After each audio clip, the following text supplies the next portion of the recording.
যুক্তরাষ্ট্রে বিদেশি শিক্ষার্থী সাংস্কৃতিক বিনিময় কর্মসূচিতে অংশগ্রহণকারী ও সংবাদ মাধ্যম কর্মীদের ভিসার মেয়াদ সীমিত করার উদ্যোগ নিয়েছে ট্রাম্প প্রশাসন। বৃহস্পতিবার প্রস্তাবিত সরকারি বিধিমালায় এই পদক্ষেপের কথা জানানো হয়, যা দেশটির আইনি অভিবাসন কঠোর করার অংশ হিসেবে বিবেচিত হচ্ছে। এফ ভিসা, জে ভিসা ও আই ভিসার অধীনে যারা যুক্তরাষ্ট্রে পড়াশোনা, কর্মসূচি কিংবা সাংবাদিকতা করেন তাদের নির্দিষ্ট সময়সীমার ভিসা দেয়া হবে। প্রস্তাব অনুযায়ী শিক্ষার্থী ও বিনিময় কর্মসূচির ভিসার মেয়াদ সর্বোচ্চ 4 বছর আর সাংবাদিকদের জন্য সর্বোচ্চ 240 দিন নির্ধারণ করা হবে। তবে চীনা নাগরিকদের জন্য এই মেয়াদ মাত্র 90 দিন।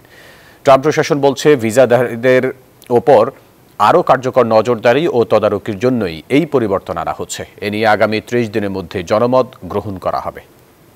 মূলত তারা কোনো সমস্যায় পড়বে না। আপনাকে আমি একটি কথা স্পষ্টভাবে বলে রাখি, বিদেশি শিক্ষার্থী যারা এফ ভিসায় যুক্তরাষ্ট্রে প্রবেশ করে তারা কিন্তু অনেকেই দেখা গেছে যুক্তরাষ্ট্রে আসার পর বিভিন্নভাবে অবৈধ কাজে জড়িয়ে পড়ে। অবৈধ কাজ বলতে বোঝাতে চাই যে ওই নির্দিষ্ট বিশ্ববিদ্যালয় অনুমতি ছাড়াই তারা ক্যাশে বিভিন্ন জায়গায় কাজ শুরু করে এবং অনেকদিন পর তারা পড়াশোনা শুরু করে। ডোনাল্ড ট্রাম্প প্রশাসন মূলত তাদেরকে নিয়মের মধ্যে আনতে চাচ্ছেন। এখন সাংস্কৃতিক কর্মীদের কথা বলবো। সাংস্কৃতিক কর্মী হয়তো কোনো একটা ইভেন্টকে কেন্দ্র করে এদেশে এসে, কারণ তারা ইভেন্ট কাভারেজের পরও অনির্দিষ্ট কাল পর্যন্ত থেকে যাচ্ছেন এবং অনেক দিন থাকার পর তারা দেখা যাচ্ছে নির্দিষ্ট যুক্তরাষ্ট্রের নিয়ম অনুযায়ী একটা ক্যাটাগরিতে অ্যাপ্লাই করছেন।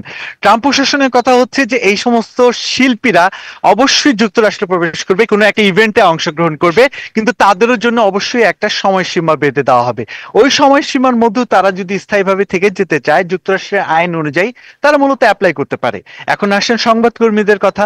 এখন আমি নিজেও একজন সংবাদকর্মী, অনেক সংবাদকর্মীদেরকেও আমি নিজে দেখেছি যে যুক্তরাষ্ট্রের সংবাদকর্মী ভিসায় যখন এদেশে আসা হয়, এদেশে আসার থাকার পর অনির্দিষ্ট কাল পর্যন্ত যেহেতু তাদের নির্দিষ্ট সময়সীমা থাকে না, একজন সংবাদকর্মী কতদিন পর্যন্ত থাকতে পারবেন।